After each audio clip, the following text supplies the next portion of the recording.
Do it. Good morning, Wisp. It's Wednesday. Do you guys remember that time, like a month and a half ago, that I went to Ecuador for a service retreat?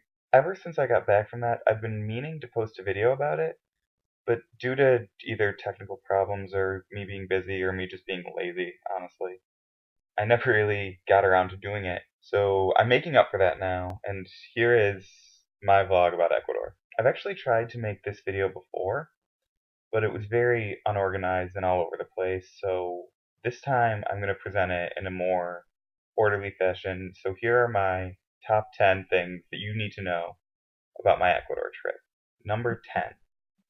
Toilets south of the equator do in fact flush clockwise instead of counterclockwise. There's actually quite a bit of controversy about this on my trip. One of the adult chaperones on the trip was saying that it's just because the toilets are designed the other way, and it has nothing to do with the Earth's rotation at all. But then someone brought up that the engineers who designed the toilets probably designed them that way so that they work with gravity as opposed to against gravity. So there you go. Fun fact number 9. Ecuadorians are very short. Very early on in the trip, I had the foresight to count the number of times that I hit my head against things. All in all, it came to a total of 13 times, which doesn't sound like that many, but I was only in the country for a week, so I hit my head almost twice a day while I was there, either on doorways or I hit my head on the bus a lot. And one time I hit my head on a tree branch, but I think it still counts. Number 8. Painting ceilings is very hard.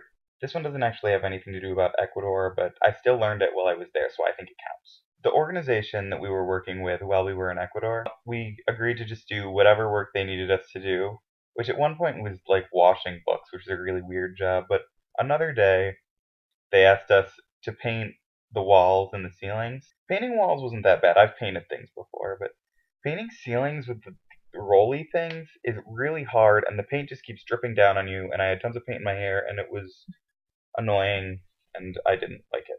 Number 7. Being pickpocketed is very common in Ecuador. There was one point on the trip where we were walking to this center with some people who volunteer there for a full year, which is insane. And while we were walking, very casually, as if it was a completely natural thing to say, said, "Oh, when we go to the center, we always go this way, because whenever we go that way, we get robbed." And she just said it with such a like average tone to her voice, as if it weren't just like a completely run of the mill thing to say. Like being robbed is no big deal because it happens all the time there. Number 6. There are a lot of stray dogs.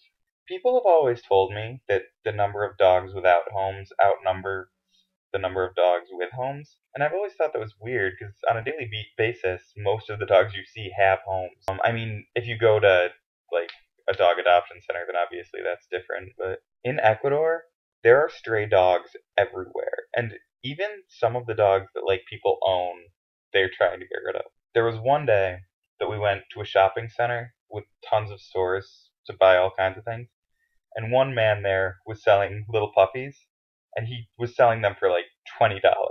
And then on a separate occasion, we were helping these people tear down a house that was on their property so they could build a garden. And they just brought out like a handful of puppies and just said, "Here, you can take these. We don't need them," in Spanish, talking really fast, of course.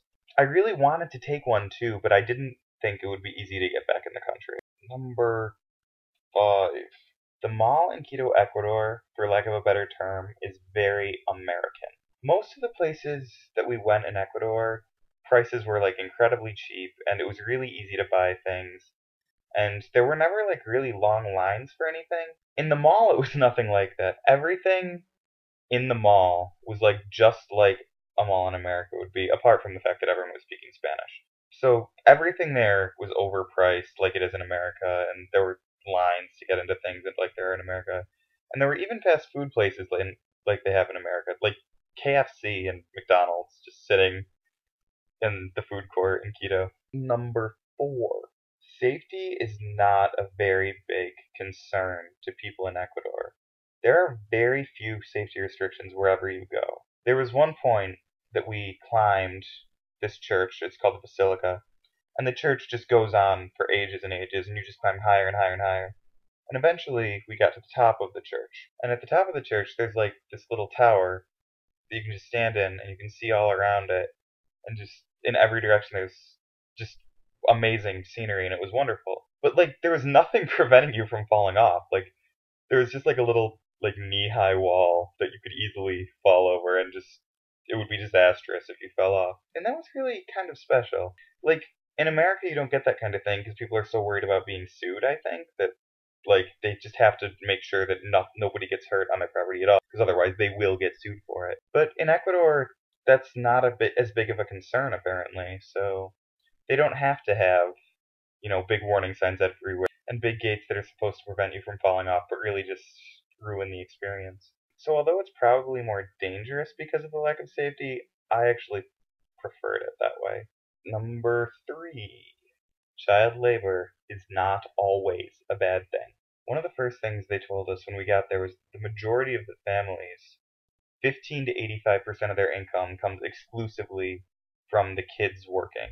Although child labor in general is not a good thing, and I in no way am in support of child labor, in this instance it is very, very necessary for the families to just even be able to survive.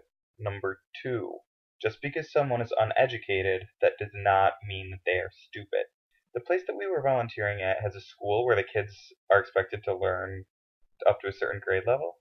And in order for the kids to be able to go through it, the parents have to also agree to go through schooling. And this is a very unique opportunity for the parents because a lot of them have never had a formal education. And I had the opportunity to sit in on one class that was just for women who were learning to read Spanish for the first time. I was working directly with this woman named Manuela, and she was picking up the concept so quickly, and she was very bright and very intelligent, and it became very obvious that she was not at all stupid just because she couldn't read. Like, I'm really, really glad that I got to have this experience with Manuela, because, like, we couldn't talk to each other because we didn't speak the same language, but I was able to communicate with her anyway because she was very intelligent and very, like, understanding of what I was trying to communicate with her. And she was picking this up very quickly, and she was very, very wise. It's just that because of the environment she grew up in, she never had the chance to get an education until she came to this school. Number one,